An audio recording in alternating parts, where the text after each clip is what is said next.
Hi everyone, meteorologist Joe Chaffee. It's Monday morning after the Super Bowl, and oh God, what a comeback for New England. I actually wound up watching it, and you can just see the Atlanta circling the drain in the fourth quarter. I'm just sad. And you got to give New England credit. Okay, lot going on.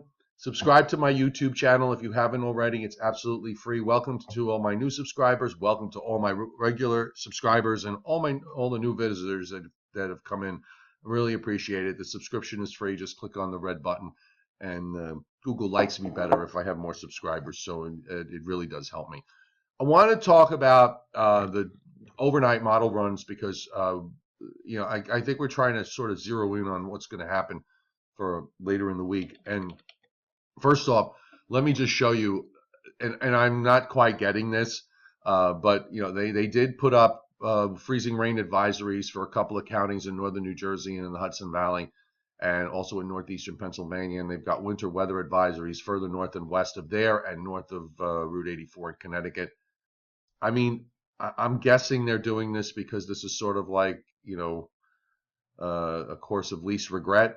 This does not look to be like a big deal. Maybe there might be some minor ice accumulations in some places before it goes over to rain anyhow. So I'm not understanding the reason for the advisory in the southern area. In the northern area, as you go further north, okay, I can kind of get that, but I'm just wondering why so far south. A lot of the models pretty much have it as all rain from the onset, but they might know the local geography a little bit better than me. Maybe there are areas where cold air is going to get trapped. I don't know. So anyhow, we'll get through that. Where you can see the GFS. I mean, you look at where it's all. The sleet on this model is even north and west of Route I-90. So low pressure goes to the Great Lakes. And for the Great Lakes folks, this is really that have been looking for big snow. This is a big disappointment because of how this low is coming out, not as deep, not as intense, not as dominant a feature in the atmosphere. So the snow amounts not really expected to be very much. In fact, what was odd was when I swing over here to the Midwest today, I'm noticing that there is very little. There are hardly any advisories up at all.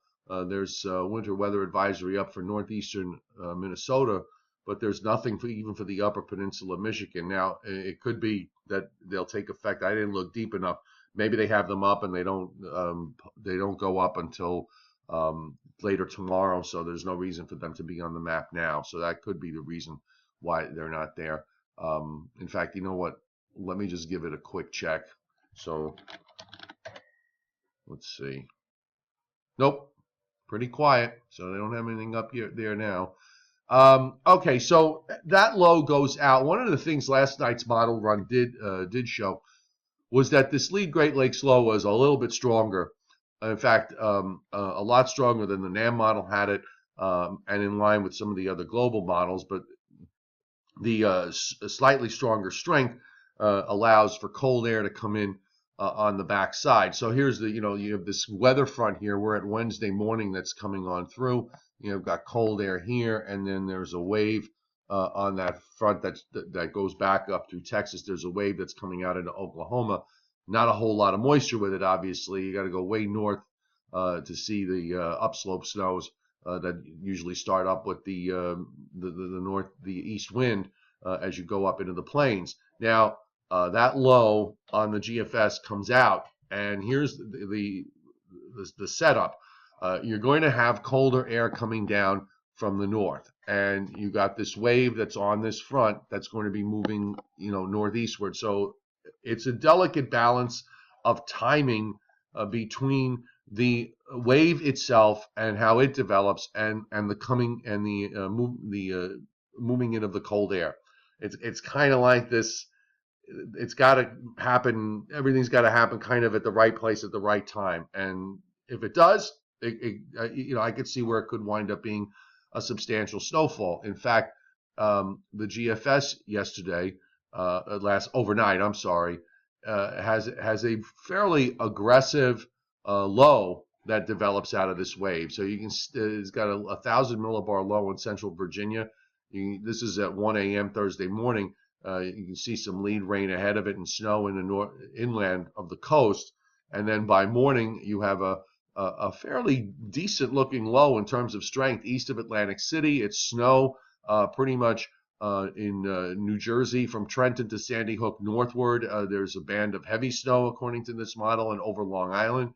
And then it moves out to the east northeast from there, still snowing into early afternoon, and out it goes. Now, the GFS snow for this, I mean, I'll get a little tighter, and you'll see it. You'll see the forecast for the snow amounts from the overnight run. And I'm using the total snowfall map because it really doesn't make a difference for the coast. You can see how aggressive it was. I mean, it had every bit of 8 to 10 inches in a large area out of this. And you know what? If you're dealing with a low that intense, I can understand why the model did this. It is not out of the realm of possibility. I just, I look at something like this, and now we're going to be dealing with the run-to-run variations in terms of strength, because when we look at the 6Z GFS, the mid-cycle run, this is still the 0. Let me just, but at least you get to see the tighter view here. And by the way, one of the things I want to explain to people, because I get easily annoyed sometimes when people say things, based on something they look at without doing a little bit of research. I guess we all do that reflexively at some point, but I find it particularly annoying with regards to weather, because I'm putting all this stuff out there, and yet somehow somebody will look at one map and they have it all figured out. But anyhow, I just wanted to kind of get that off my chest, because there were a few comments on my Facebook page from the overnight that really got me a little riled up. But no matter. When you see a map like this, okay, so you look at this and it says it shows green in central and southern New Jersey. This is showing cumulative precip, okay, and it's basically saying that it's in the form of rain for a majority of the time in that 6-hour time frame you're looking at it. That doesn't necessarily mean that it's not snowing where it's got the green, because it may very well be. It may change over to snow, a couple of hours before the time frame shown, 6 or 7 o'clock. So I think you just have to be a little careful when you look at this. And then oftentimes what happens is, in reality, if you wind up with a low this intense in this position with cold air coming down from the north, that cold air usually gets drawn in further south and faster. And you can see what happens just in a couple of hours. The snow area shifts out to the northeast, but everybody in New Jersey winds up being as snow. So when you look at this, and then you look at the total snowfall map, and you see, well, it shows mostly rain, but then you look at the total snowfall map, and in the area where it shows mostly rain, it shows 3 to 6 inches plus. So you got to be a little bit careful when you look at this. Now, this was the first run from last night. The second one, the mid-cycle run, kind of backed off a little bit. It really was a question of intensity. The same track idea exists, only it kind of cut. It just pretty much cut precipitation amounts in half, which if you're going to deal with a less impressive low, sort of makes sense. You can see it now, instead of 1,000 low, it's more like 1,006 or 7. It doesn't have as well defined an area of snow. It does develop it into 6Z.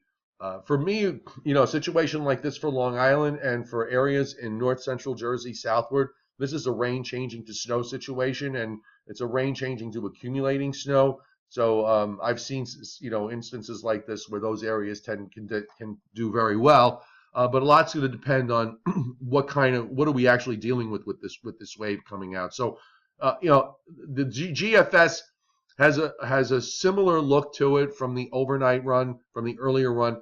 It's just a little less intense and a little less robust. And I think that's going to be how we're going to play this out going forward. I'll show you the European, because the European was pretty.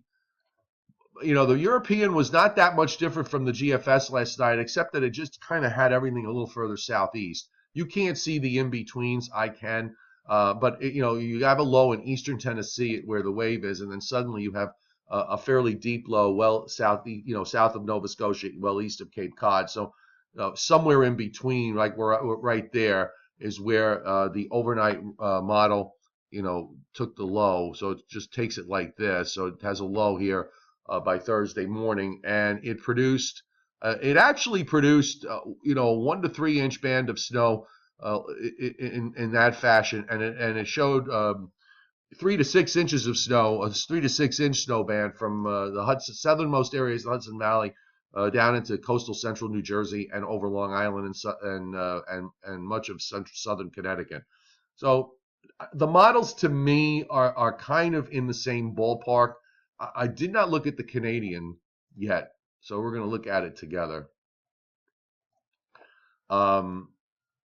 And we'll see what the Canadian did, because the Canadian up until now has really not been showing very much, and it continues to not show very much at all. Actually, it does show. This is the wave. The Canadian has the wave, but it pulls it out so quickly to the east-northeast and so weakly that it does nothing with it. It's just way south.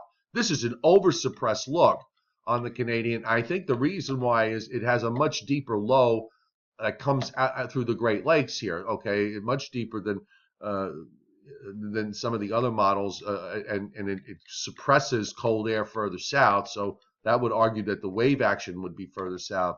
I still couldn't completely rule out that might not happen. It seems to be a small chance of us not getting anything coming out of here, given that all the other models are sort of focusing on, the idea of a wave. The NAM model last night, early last night, had a very different idea, and I saw this before, right after the game. The NAM model rushed the wave out so fast that it had precip here. This is by 1 o'clock Sunday morning, and I'm sorry, this is by 7 o'clock Wednesday evening. I misspoke. 7 o'clock Wednesday evening. It already had the wave out to the coast, and then it was gone by midnight Thursday morning. But the which I thought was just really a little bizarre. But then when we get to the mid-cycle run last night, it kind of came back a little bit. It has it doesn't have that same look. The wave is now slower, and there you see it. This is for Thursday morning. East of New Jersey. It's a little bit of a warmer look at this on this from the middle run, but it's kind of trying to look more like what the other models are doing, and then it changes over to snow before it ends. So this would not really produce very much if this were literally correct, but I suspect that the NAM is going to come in with the other models as the new run is coming out now. So we're going to put a post about that up later today. And I'm sorry, I have to cut this video early today. Usually I wait till the afternoon GFS run is out before I do that, but I'm kind of on a different schedule on this Monday, so I have to cut my videos early. So I'll have more on the afternoon model run on my website, meteorologistjoechaffee.com, and Angry Ben is taking a look at New York City and what he thinks, and he's thinking it could be a 2 to 4, 3 to 6 inch type event for the New York City. My gut feeling on something like this, that to me this looks like a several to 6 inch type event based on what I'm looking at for somebody. The specifics of who that somebody is, I'll probably be able to get to that maybe later tomorrow, but that's kind of where my head's at, and I agree with Angry Ben, and he's at nycweathernow.com. I'm trying to change the settings so I can post the links up for you on the cards, but I haven't quite gotten to that yet.